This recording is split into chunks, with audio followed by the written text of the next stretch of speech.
इन्होंने एक module bast किया है जो कि एक लश्कर का हैंडलर बांग्लादेश से बैठ के हैंडल कर रहा था और किसी बड़ी अनहोनी घटना को प्रिवेंट कर लिया गया है।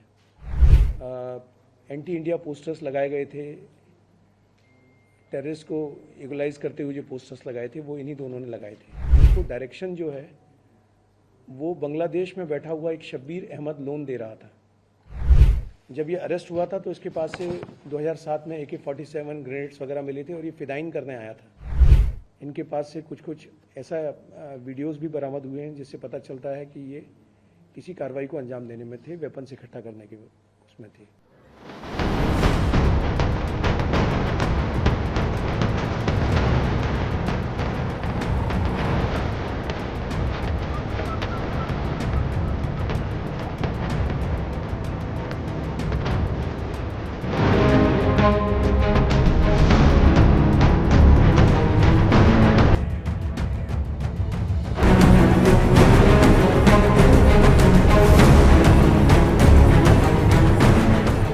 स्पेशल सेल की एक टीम जिसको लीड DCP अमित कौशिक कर रहे थे और इनके साथ इंस्पेक्टर धीरज और इंस्पेक्टर सुनील जो मेरे साथ बैठे हैं, ये डायरेक्टली इसको टीम को लीड कर रहे थे।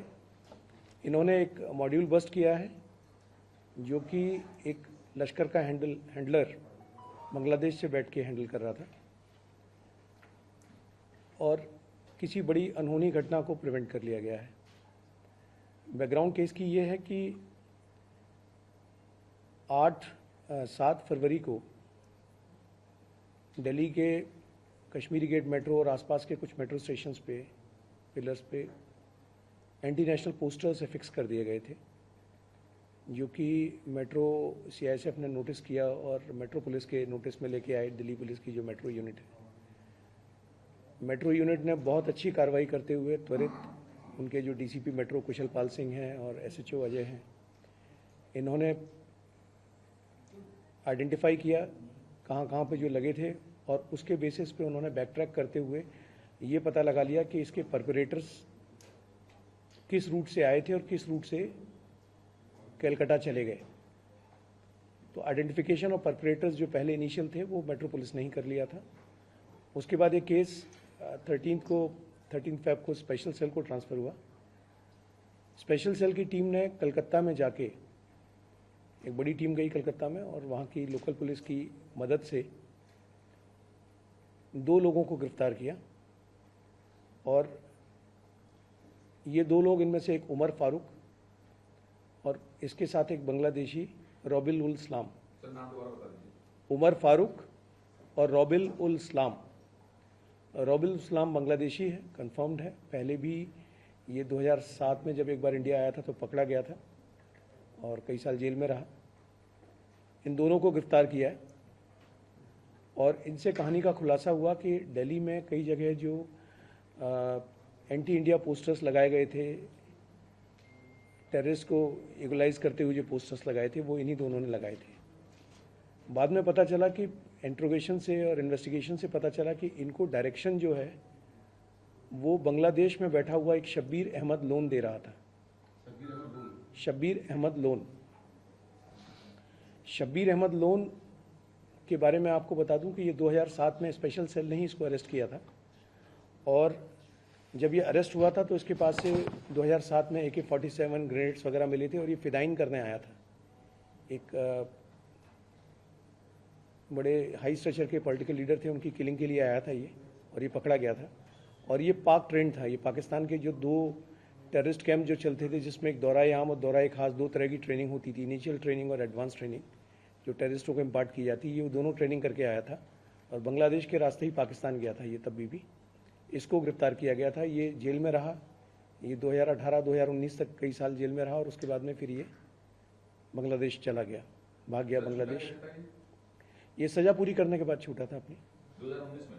हाँ, 2018-19 में छूटा था और छूटने के बाद ये फिर वापस बांग्लादेश भाग गया। रहने वाला ये बडगाम कश्मीर का है, गंदरबल कश्मीर का। और ये वहाँ जाके इसने अपना एक सेटअप तैयार किया। वापस जो इनिशियल इन्वेस्टिगेशन से पता चला है कि ये लश्कर की जो लीडरशिप थी उसकी वापस टच में आया और फिर उसने ये वापस किसी एक्टिविटी को, किसी टेररिस्ट एक्ट को अंजाम देने के लिए अपनी तंजीम फिर से शुरू की, अपने लड़के फिर से इकट्ठे शुरू किए। इन्हीं लड़कों से एज ए ड्राई रन इसने कई जगह पोस्टर्स लगवाए। पोस्टर्स इसने दिल्ली में नहीं, कलकत्ता में भी लगवाए। 10 फरवरी को इन्होंने कलकत्ता में कई जगह मेट्रो स्टेशन और कई जगहों पर इन्होंने पोस्टर्स लगाए थे जो कि एंटी इंडिया पोस्टर्स थे। कलकत्ता में ही इन्होंने एक घर भी किराए पे लिया था, बड़ा एक इनके जो इनकी कमाई है उसके हिसाब से काफ़ी कॉस्टली और अच्छा घर लिया था, जिसमें कई लोगों को सेफ हाउस के तौर पे ये अपना एक हाइड आउट के तौर पे रख सकें। उस तरह का एक घर भी इन्होंने किराए पे लिया था। पूछताछ से पता चला कि ये तमिलनाडु से कुछ लोगों को, जो कि बांग्लादेशी नेशनल हैं, तमिलनाडु में थे, उनको ये वापस कलकत्ता लेके जाने वाले थे और उनको रोपन करने वाले थे किसी टेररिस्ट एक्टिविटी में।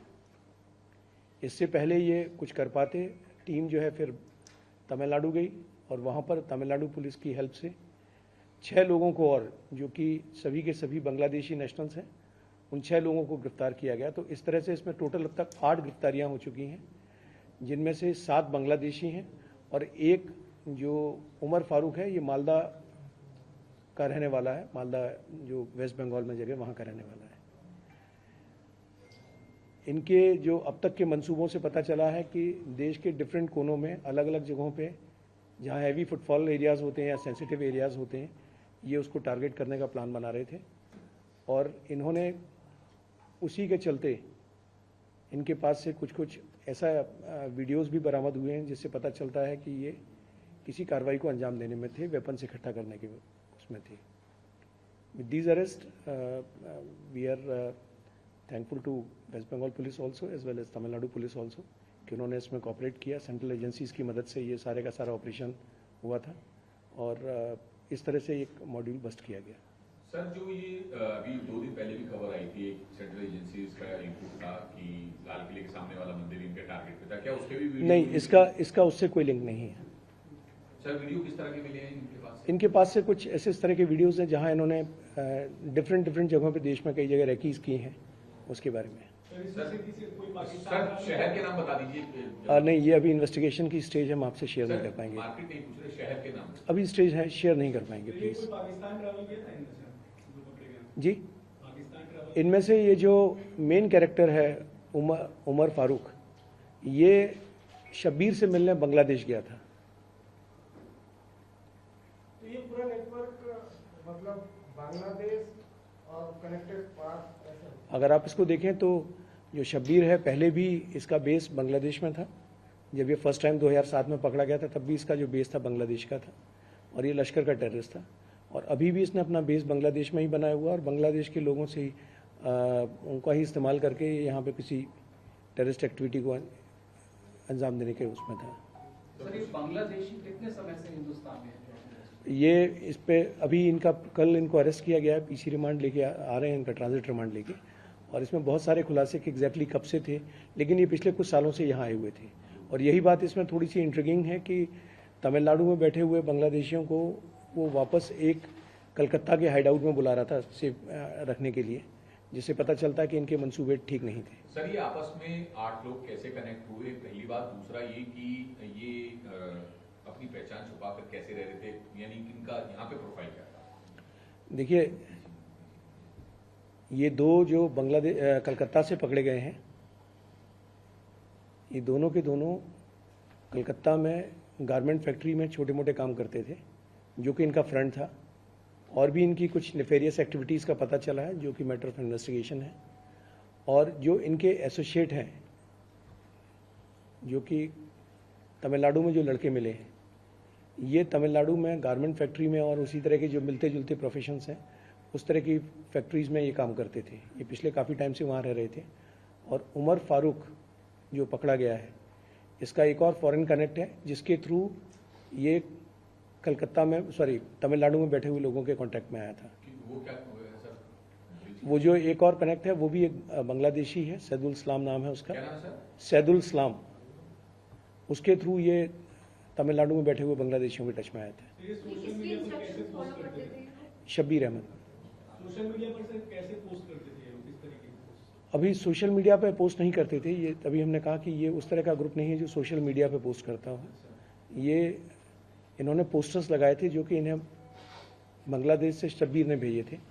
आप इसको इस तरह से देखें कि एक बांग्लादेश की लड़के या कलकत्ता का एक लड़का एंटी इंडिया पोस्टर्स जहाँ पे ये बुरहान वानी को एनालाइज कर रहे हैं या इस तरह के कैरेक्टर्स को महिमा मंडित करते हुए उस तरह के फ़ोटो लगा रहे हैं, पोस्टर्स लगा रहे हैं, और एक उस कैरेक्टर के कहने पे जो बांग्लादेश में बैठा हुआ है वो इनकी इरादे दर्शाता है। सर ये जो पोस्टर इन्होंने लगाए थे दिल्ली या कलकत्ता में, इसमें बुरहान वानी का भी जी हाँ, इसमें बुरहान वानी का भी। और सर ये जो सैदुल इस्लाम दूसरा जो बांग्लादेशी इनका हैंडलर है, वो इस वक्त कहाँ है बांग्लादेश में? वो कहीं फॉरेन कंट्री में, किसी फॉरेन कंट्री में। बांग्लादेश में। फंडिंग कैसे बन रही थी सर? शब्बीर कुछ पैसे इनके पास शब्बीर से आए थे और बाकी फंडिंग अभी मैटर ऑफ इन्वेस्टिगेशन है। सर कुछ वेपन्स या और कुछ मटेरियल मिला है? जी, कुछ वेपन्स या और कुछ सिमिलर मटेरियल? ये they were in the process of acquiring weapons, और उस तरह का कुछ इनकी जो फ़ोन्स हैं उस तरह के हमें चैट्स और उस तरह के फोटोग्राफ्स मिले इनके पास से।